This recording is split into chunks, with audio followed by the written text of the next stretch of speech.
Jane Austen'ın belki de en karmaşık, en çok tartışılan romanı, evet, Mansfield Park'ı bugün mercek altına alıyoruz. Gelin bu eserin katmanları arasında birlikte bir yolculuk yapalım. Her şey aslında şu soru etrafında dönüyor. Ait olmak ne demek? Bunun gerçek bedeli ne? İşte bu sorunun cevabını zengin akrabalarının yanına adeta sığınan yoksul Fanny Price'ın gözünden arayacağız. Onun hikayesi bize çok şey anlatacak. Hikayemiz, Fanny'nin o görkemli Mansfield Park malikanesine adım atmasıyla başlıyor. Düşünsenize, ürkek, küçücük bir çocuk ve o devasa kapıdan girdiği anda hissettiği tek şey yabancılık.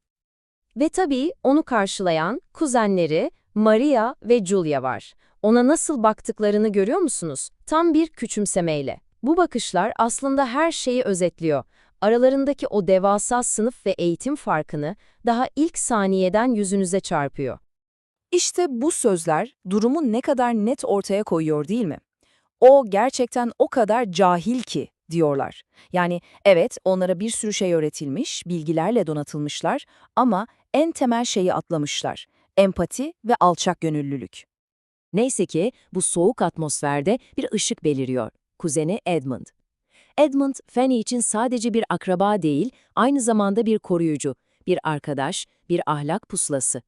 İşte bu bağ, Fanny'nin tüm karakterinin ve sarsılmaz ilkelerinin temelini atacak olan şey. Tam işler bir düzene giriyor gibi görünürken sahneye yepyeni karakterler çıkıyor. Londra'dan gelen Henry ve Mary Crawford kardeşler. Ve onların gelişiyle Mansfield'daki tüm dengeler sarsılacak. Bu kardeşler bambaşka bir dünyanın insanları. Zenginler, esprililer, son derece çekiciler. Kısacası Londra'nın tüm pırıltısını ve biraz da umursamazlığını yanlarında getiriyorlar. Ve Bertram ailesinin neredeyse tamamı bu cazibeye anında kapılıveriyor. İşte o değerler çatışmasının en keskin anlarından biri. Mary, Edmund'un din adamı olma idealine bir din adamı da neymiş diyerek burun kıvırıyor. Bu küçücük cümle aslında iki farklı dünyanın ne kadar şiddetli bir şekilde çarpıştığını gösteriyor. Mary'nin materyalist dünyası ve Edmund'un ilkeli duruşu. Ve bu çatışma bir tiyatro oyunuyla iyice alevleniyor. Aşıkların Yeminleri adlı bu oyunu sahnelemek istiyorlar. Ama Edmund ve Fanny için bu ahlaka aykırı. İşte bu oyun bir anda Mansfield'ın ruhu için verilen bir savaşa dönüşüyor. Geleneksel ahlak mı kazanacak yoksa modern eğlence anlayışı mı? Peki bu sırada çapkın ve ahlaki değerleri biraz esnek olan Henry Crawford ne yapıyor dersiniz? Kendine yeni bir hedef seçiyor ve bu hedef Mansfield'daki herkesten farklı olan Fanny Price. Henry'nin planı çok net. Fanny'yi kendine aşık etmek. Ama neden? Çünkü bu onun için bir oyun. Sessiz, sakin, ilkelerine bu kadar bağlı bir kızı fethetmek, onun için adeta bir meydan okuma, bir ego tatmini. Fakat işler değişiyor.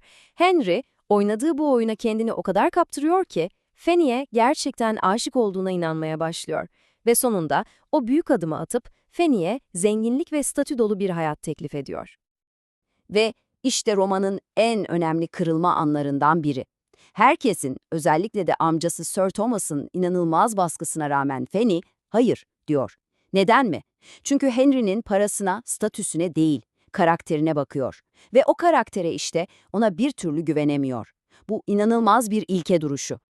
Tabii Sir Thomas bu reddi kabullenemiyor. Fanny'nin aklının başına gelmesi gerektiğini düşünüyor. Onu adeta bir ders niteliğinde, yoksulluk içindeki kendi ailesinin yanına Portsmouth'a gönderiyor.